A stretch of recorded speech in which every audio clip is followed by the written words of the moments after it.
It's not my first time coming.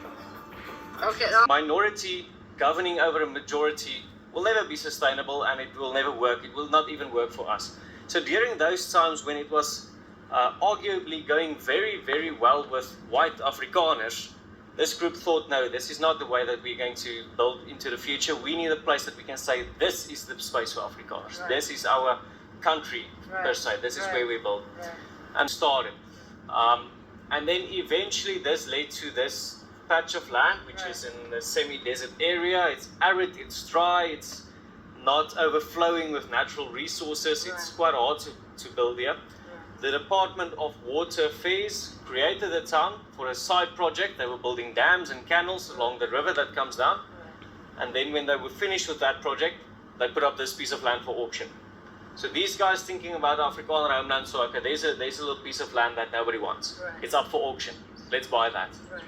First put it up for auction. They tried to give it to the army. They tried to give it to the Department of Judicial Services, like prisons. Maybe they can build prisons here or something. Right.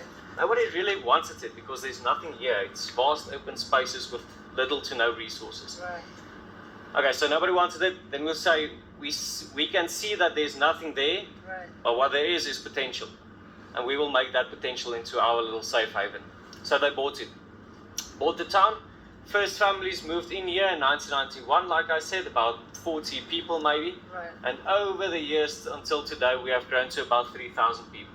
So this year we are celebrating our 35th birthday of Orania. Okay. And since then we have been only Afrikaners living in Orania, working in Orania. Okay. In Afrikaans we call it milies. Milies. Milies, and these are pecanuts. Okay. These pecanut trees. Okay. It's close to harvesting season, so you'll see these trees will be harvested quite often. And these are also privatized, right? So this is private land. We are a private loving people. We love the free market. Okay. So it's private land, private farmers, Right. privately farming, taking on the risks themselves, but also taking the profits and things like that. Now, VAT taxes and income taxes and things like that. Right. But locally, we don't receive anything of that back Okay. because we're living on private land. So our streets, our water, all of these infrastructure, our municipal service delivery, that needs to be funded as well. Okay. So Orania is building itself in the truest sense of the word.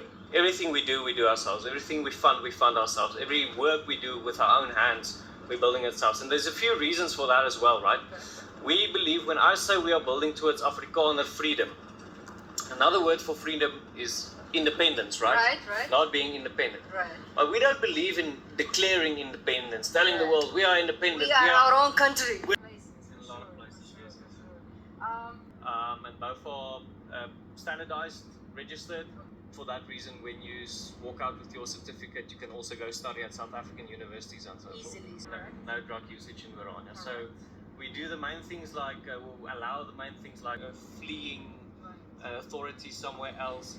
If you seem like you would be a risk for the community or the safety of the community, that will deny you. And then the rest of it is less definition based and more description based. I say that because it's a relationship between yourself and the community, right? We can say, this is Orania, these are our values, this is what we strive for. And then obviously you can tell me that it's the same that you strive for, but we will need to talk, we will need to have a relationship before we can realistically know each other.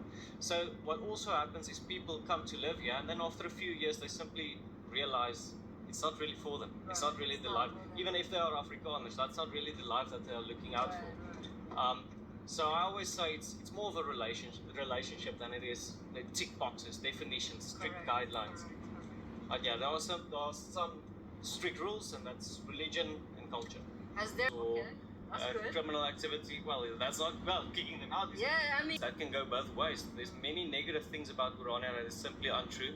There's many positive things of Orania as well that's untrue. People tend to describe Orania as the land of milk and honey. No crime, there's no potholes in Orania. That's not true. We do have our challenges. Right. And we are people. Where you have people, you will find crime. And then there were some criminals in the past who were kicked out of Orania. Okay. A stark contrast to many other South African cities. You will find in Orania cleaner streets, a safer environment, and that is due to three different things, I would say. Firstly, our vetting process. Secondly, professional, anti-corrupt or not corrupt establishment, professional people working establishment that is not corrupt. And then thirdly is our homogenous cultural community. So we don't want to be a hassle for each other, be to each other's detriment. Yeah. And then it's a safety component, so people won't steal money and then they can't use some. Someone just thought of it as a way to stimulate local economic incentive, right? If you have money that can only be used in Orania, then you will only use it in Orania, so it helps local businesses. We use banking cards, scan and brands as well, but this is an alternative to that. It comes extra, and then you will use it in Orania. And this is the flag of Orania? This is this one specifically. This is the Republic of the Free State. This one is the Orania flag. Okay. It's the Orania flag. You can see the little boy. And the symbol, yeah. The little boy running up his sleeve to work. So the symbol for you guys. For us, it means doing your own labor. Okay. So not being a victim. He's still a young boy, a young child. Orania is still young. Right. We call him the big giant, the small giant, the little giant. Right. Orania is still little, still young, but the idea is revolutionary. He's also looking up towards the future. So Do your own work. I'm from Tulamash. Oh really? Yeah. Ligas ko go lah. We had the ceremony Monday night.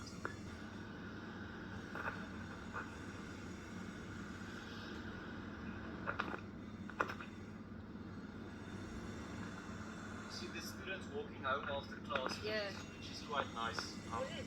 It's easy to get home, huh? Not everyone has that opportunity in South Africa anymore. Unfortunately, if you need to go somewhere, you need to drive and get there quickly. Right. You need to have. Certain times of night that you don't want to be alone on the street as Right. well. But the other thing which is nice is, like I said, most of these students come from outside of Orania, so they bring like a new energy to us, Right. and we like to integrate them within our community as well. We don't want them to just be at the college and just be at their hostels. Right. So if you look at these new buildings that's being built, this one as well, on the upstairs is the ladies' hostel. Okay. So that is where the lady students live, right? So they that's their what do you call it in English? Dormitories. Dormitory, yeah. So on the upstairs you have ladies' dormitories. Right. On downstairs you have offices. So they are integrated within the community. During the day they are going to class. There. They work there while people are still actively working here. When these people go home after their day of work, then the students come back here. So this space will continuously be alive. Okay. So we're building a new building there with the same principle, with the same idea. Right. Then we are building, there you can see construction, we are building an old age home there. Right. And then this is the safety and security. Okay. So between these four buildings, there's like a town square being formed, right? Right. And then you have all walks of life. From the student to the office worker to the old age home. Everybody being integrated, no one being isolated or separated into their own spaces. So you guys have. Many of these contractors who are building and developers are private companies, so that's a private company as well. So they will, over time, with good financial planning and investment, they will be able to buy and upgrade. But I remember there was times in Orania where we didn't have those things, and things just it simply took longer to build some things. Right. So that's why some menial things or small things for many people, like building a rugby field, to us sometimes feel like a monument. Right. Because we are finally at the stage where we can now build a rugby field. Right. We are finally at a stage where we can now build or buy bigger equipment, better equipment and things like that. Right. So it takes long, but over time with good financial planning we can buy those things.